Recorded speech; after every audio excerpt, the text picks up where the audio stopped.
ಉಜಿರೆ ಜನಾರ್ದನ ಸ್ವಾಮಿ ದೇವಸ್ಥಾನದಲ್ಲಿ ಜನವರಿ 14ರಂದು ಧ್ವಜಾರೋಹಣದಿಂದ ಪ್ರಾರಂಭಗೊಂಡ ಜಾತ್ರೋತ್ಸವ 23ರವರೆಗೆ ನಡೆಯಲಿದೆ ಎಂದು ದೇವಸ್ಥಾನದ ಆಡಳಿತ ಮುಖ್ಯಸ್ಥರಾದ ಯು ವಿಜಯರಾಘವ ಪಡುವೆಟ್ನಾಯ ಅವರ ಪ್ರತಿನಿಧಿ ಶರತ್ ಕೃಷ್ಣ ಪಡ್ಡೇಟ ನಾಯರ್ ಹೇಳಿದರು.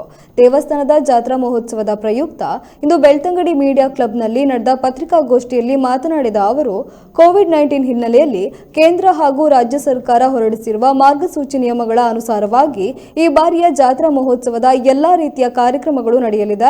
ಜಿಲ್ಲಾಧಿಕಾರಿಗಳ ಸೂಚನೆ ಮೇರೆಗೆ ಜಾತ್ರೋತ್ಸವದ ಸಂದರ್ಭದಲ್ಲಿ ಅಂಗಡಿಗಳಿಗೆ ನಿರ್ಬಂಧ ವಿಧಿಸಲಾಗಿದ್ದು, ಸಾಂಸ್ಕೃತಿಕ ಕಾರ್ಯಕ್ರಮಗಳನ್ನು ರದ್ದುಪಡಿಸಲಾಗಿದೆ. ಇನ್ನು ಭಕ್ತರ ಅನುಕೂಲಕ್ಕಾಗಿ ಬ್ರಹ್ಮ ರಥೋತ್ಸವ ಈ ಬಾರಿ 10 ಗಂಟೆಯಿಂದ 11:30ಯ ಒಳಗೆ ಮುಗಿಸುವ ತೀರ್ಮಾನಿಸಲಾಗಿದ್ದು, ಭಕ್ತರು ಕಡ್ಡಾಯವಾಗಿ ಮಾಸ್ಕ್ ಧರಿಸಬೇಕು, ಸಾಮಾಜಿಕ ಅಂತರ ಕಾಯ್ದುಕೊಳ್ಳಬೇಕು ಹಾಗೂ ಹಿರಿಯ ನಾಗರಿಕರು ಹಾಗೂ ಮಕ್ಕಳ ವಿಶೇಷ ರೀತಿಯಲ್ಲಿ ಎಚ್ಚರಿಕೆ ವಹಿಸಬೇಕು ಎಂದು ವಿನಂತಿಸಿಕೊಂಡರು. ಈ ಸಂದರ್ಭದಲ್ಲಿ ಊರಿನ ಮುಖ್ಯಸ್ಥರಾದ ಪರಾರಿ ವೆಂಕಟರಮಣ ಹೆಬ್ಬಾರ್, ವರ್ತಕರ ಸಂಘದ ಅಧ್ಯಕ್ಷರಾದ ಅರವಿಂದ ಕಾರಂತಾರು, ಬದುಕು ಕಟ್ಟೋಣ ಬನ್ನಿ ತಂಡದ ಲಕ್ಷ್ಮಿ ಗ್ರೂಪ್ನ ಮೋಹನ್ ಕುಮಾರ್, ಸಂಧ್ಯಾ ಟ್ರೇಡರ್ಸ್ನ ಪೈ ಸೇರಿದಂತೆ ಅನೇಕರು ಉಪಸ್ಥಿತರಿದ್ದರು. ಉಜಿರೆಯ ಶ್ರೀ ಜನಾರ್ದನ ದೇವಸ್ಥಾನದ ವಾರ್ಷಿಕ ಜಾತ್ರಾ ಮಹೋತ್ಸವದ ಒಂದು ಸಂದರ್ಭದಲ್ಲಿ ನಾವು ಇದ್ದೇವೆ.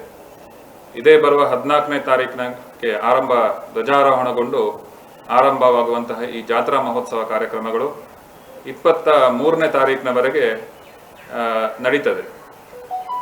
19ನೇ ತಾರೀಕಿಗೆ ವಿಶೇಷವಾಗಿ ದೇವರು ಪೇಟೆ ಸವಾರಿಗೆ ಹೋಗುವಂಥ ಕಾರ್ಯಕ್ರಮಗಳು, ಆಮೇಲೆ 20ನೇ ತಾರೀಕಿಗೆ ಒಂದು ಇತ್ತೀಚೆಗೆ ಅಷ್ಟೇ ನೂತನವಾಗಿ ನಿರ್ಮಾಣಗೊಂಡಂತಹ ಚಂದ್ರಮಂಡಲ ರಥೋತ್ಸವದಲ್ಲಿ ದೇವರು ಭಾಗಿಯಾಗ್ತಾರೆ.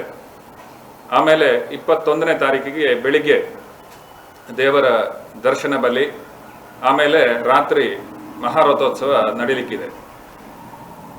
ಈ ಎಲ್ಲ ಕಾರ್ಯಕ್ರಮಗಳನ್ನು ನಾವು ಹಮ್ಮಿಕೊಂಡಿದ್ದೇವೆ. ಎಲ್ಲರಿಗೂ ಅತ್ಯಂತ ಆತ್ಮೀಯವಾದ ಸ್ವಾಗತವನ್ನು ನಾವು ಕೋರ್ತಾ ಇದ್ದೇವೆ. ಬಹುಶಃ ಈ ಬಾರಿ ವಿಶೇಷವಾದ ಸಂದರ್ಭ, ಯಾಕಂತ ಹೇಳಿದರೆ ಈ ಪರಿಸ್ಥಿತಿ ಕೋವಿಡ್-19ರ ಒಂದು ಪರಿಸ್ಥಿತಿಯಲ್ಲಿ ನಾವು ಈ ಎಲ್ಲ ಕಾರ್ಯಕ್ರಮಗಳನ್ನು ಮಾಡ್ತಾ ಇದ್ದೇವೆ. ಕೇಂದ್ರ ಸರ್ಕಾರ ಹಾಗೂ ರಾಜ್ಯ ಸರ್ಕಾರ ಹೊರಡಿಸಿರುವಂತಹ ಎಲ್ಲ ಮಾರ್ಗಸೂಚಿ ನಿಯಮಗಳಿಗೆ ಅನುಸಾರವಾಗಿ ಎಲ್ಲ ಕಾರ್ಯಕ್ರಮಗಳನ್ನು ನಾವು ಮಾಡ್ತಾ ಇದ್ದೇವೆ. ಅದಕ್ಕೆ ಪೂರಕವಾಗಿ ನಾವು ಏನು ಮಾಡ್ತಾ ಇದ್ದೇವೆ ಅಂತ ಹೇಳಿದರೆ, ಈ ಜಾತ್ರಾ ಕಾರ್ಯಕ್ರಮಗಳಲ್ಲಿ ರಥಬೀದಿಯಲ್ಲಿ ನಾವು ವರ್ಷವೂ ಅಂಗಡಿಗಳನ್ನು ಹಾಕಲು ನಾವು ಅನುಮತಿ ಕೊಡ್ತಾ ಇದ್ದೇವೆ. ಬಹುಶಃ ನಮ್ಮ ಜಿಲ್ಲಾಧಿಕಾರಿಯವರ ಸೂಚನೆಯ ಮೇರೆಗೆ ಈ ಬಾರಿ ಅಂಗಡಿಗಳನ್ನು ಹಾಕಲು ನಾವು ಅನುಮತಿಯನ್ನು ಕೊಡ್ತಾ ಇಲ್ಲ. ಭಗವದ್ ಭಕ್ತರು ಇದನ್ನು ಗಮನಿಸಬೇಕಾಗಿ ನಾವು ಕೇಳಿಕೊಳ್ತಾ ಇದ್ದೇವೆ. ಅದೇ ರೀತಿ ಸಾಂಸ್ಕೃತಿಕ ಕಾರ್ಯಕ್ರಮಗಳನ್ನು ಕೂಡ ನಾವು ಈ ಬಾರಿ ರದ್ದುಪಡಿಸಿದ್ದೇವೆ.